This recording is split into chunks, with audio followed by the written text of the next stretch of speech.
back. All right, well, it's very hard to, plan things for the week, keeping it very, very simple. Yep. You are doing something that I've asked you to do for a while, and you're finally going to do it for us. I do anything you ask. I know. Sebastian Sentner's with us today, everybody. Please welcome Sebastian Sentner. Thank you.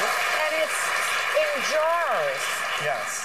And this is so simple and so great, but it looks so pretty. I want to know how to do it. Super, super easy. Okay. So we're going to do this together, okay? Yeah. This is your jar. Here's mine. We're going to prepare a salad in a jar.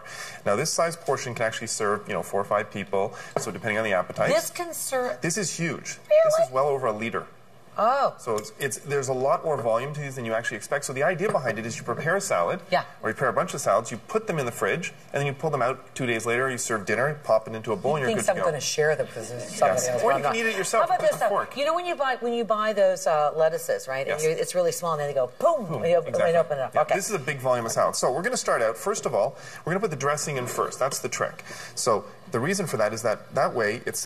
Am I doing the same thing? Yeah, go ahead. Just follow Okay, what kind of dressing is this? This is actually a vinaigrette, but what we've done is left in the fridge, so it's sort of it's solidified a little bit. It kind of looked like chocolate to me. Yeah, it does. Well, I was really excited about We haven't tried that yet. Okay, I'm not sure what kind of it? It's a vinaigrette. Whoa, but it's a balsamic vinaigrette. And you want to make sure you try it, not before you put it in the jar, but we should be good. Okay. There we go. Okay, so good. next we're doesn't matter how neat that is. That's beautiful. No, it's fine. It doesn't matter. Next, we're going to start with all the ingredients. So it doesn't matter if you make a mess. We can clean up later. Yeah. You're starting with the most solid ingredients, so the hardiest ingredients. The hardiest ingredients. This would be a red. Look at you. You're doing a better job than I am. Yeah, I know. Well. So we're going to start with some of the hardest. You don't have to put it all in, but depending on your taste, there we go. Good. Okay. And you're going to continue with all the other ingredients, and we go from the hardiest to the softest. So lettuce last. The idea is because obviously it weighs it down, so you don't want to put the lettuce at the bottom because it'll push everything down. Okay. And the dressing, I'll tell you a little bit later, we're going to actually store these, and we did a few other salads as well, and then when it's ready to serve, you flip it over, leave it for 5 minutes, and the dressing goes through everything, and then drop it into a bowl. I love this! Easy, easy, easy. And the idea is, this way, you can prepare 3 or 4 salads for the week, on a Monday, and these will be good for, when they're refrigerated, depending on the ingredients, at least 3 days, probably up to about 5 days. And then you can pull them out and you're ready to go. I like mushrooms. All right, here we go. Okay. And then the tomatoes. I think mine's looking a little bit better now. Okay, now I see that things are cut pretty much the same size just to make it look nice. Well, you know what? At the same time, it's only sitting in your fridge, but we want it to look good. Look good. Okay, so here's the thing. We're simplifying making salads, making it a little interesting for not only if you're for the family at night for dinner, but boy, wouldn't this be great to take to work? Yes, you can. I like tomatoes. Can you see that? Okay. There you go. Okay, and then I'm going to finish off mine. Quinoa? This is quinoa, exactly. And then I'm going to finish mine off with the lettuce. Now, here's an interesting thing as well. When you're making these salads, you want to make sure that you fill the jar as much as possible. And the reason for that is that way there's no condensation when you put them in the fridge. Oh, so, the idea about how when you sort of take a Ziploc and you put stuff in it and you try and get the air out, we're trying to do the same thing with the jars here. Oh, look at you. Yeah, that's really packed tight. Okay, excellent. Well done. Well done. Now, to finish it off, okay? Top. But what we did, and this is kind of fun, is we took the tops of the jars and we painted them with chalkboard paint. In this case, we did colored chalkboard paint. So what you can do is you can close it up.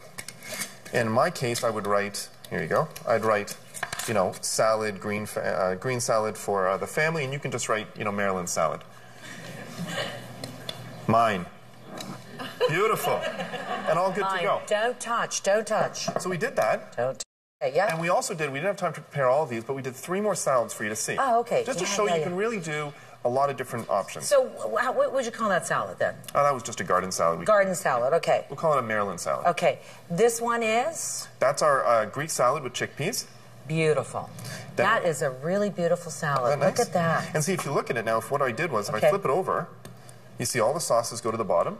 Gets nice and mixed up. You can even give it a little shake, like a martini shaker. Yeah. Right? That is if it's solid ingredients. Yeah. You open it up, pour it in a bowl, and you're ready to go.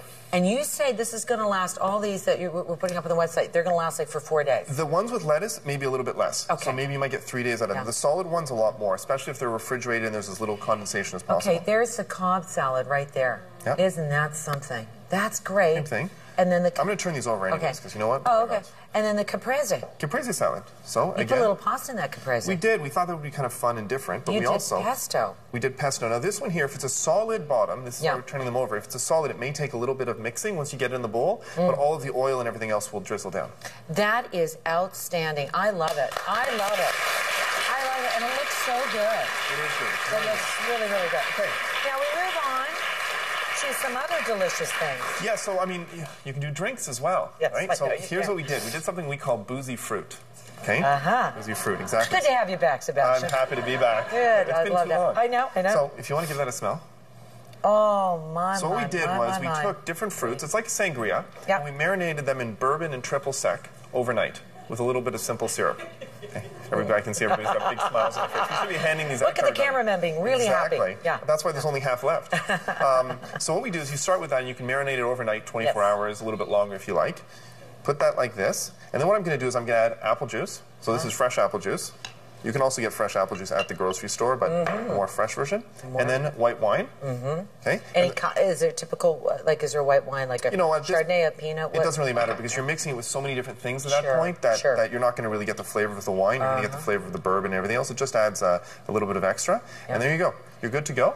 And these recipes are on the website. Okay, beautiful. And they look great, too. Yeah, they look nice. And they smell great. So what's in there again? Apple, and you've got orange, and... Yes, and if you notice, one thing that's consistent with the fruits there is that they're all heartier fruits. They're solid fruits. You don't want to use things like bananas and softer fruits because they go all mushy and icky. Yeah, exactly. Last but not least. And one last thing, by the way. You can also put that in a little beer cozy to keep it warm, to keep it from breaking if you're trying to transport them. That's a funky beer cozy, if I've ever seen one. Well, I know. We were trying to look for a Steelers one, but they all came with a bottle of beer with them already. Okay, all right. And what do you have here? Finally, desserts. So the same thing, you can do desserts the same way, but here's what's neat about this, is we prepare these, actually. It's an apple pie, and we did it 3 different ways. You put them in here, and you actually put them in the freezer. Okay, so they can freeze like a frozen apple pie before it's baked. So before, you make an apple pie up, right? Yes, you make an apple pie. And then you just put it in these little things. Okay. Exactly. Keep them in the freezer. Look at this. It's so cute. Beautiful. You know what it takes to cut those leaves out? Not easy. Boy. But even without the leaves, you put it in the freezer. Okay, and then when it's time to bake them, here's what you do. Instead of warming up the oven and then putting them in, put these in the oven and bring the oven up to temperature. Because what it will do then is it will slowly heat the glass. And it won't you obviously take the tops off first. Right. But it will slowly heat the glass versus taking a cold glass and putting it into a hot oven. These are oven safe, these. But at the same time, you can't go cold to hot. So use your regular apple pie kind of, your recipe. You put it in. If you're not ready to bake it right away, you can freeze them. Absolutely. Okay. You know how you buy apple pies, sometimes frozen apple pies at the grocery store, right? Keep them in the freezer and pop them right into the oven. And they're coming in aluminum. That's different. You can just put those, it's the same concept, but because we're doing it in glass, you want to bring the temperature of the glass up slowly in the oven. You don't want to sort of shock it that way. Well, I love all of these ideas, don't you? Portion control, that's what I love about it, too. Exactly. Sebastian Sender, thank you so much. Well, thanks for watching us today, everybody. Have a great day. We'll see you tomorrow. All right.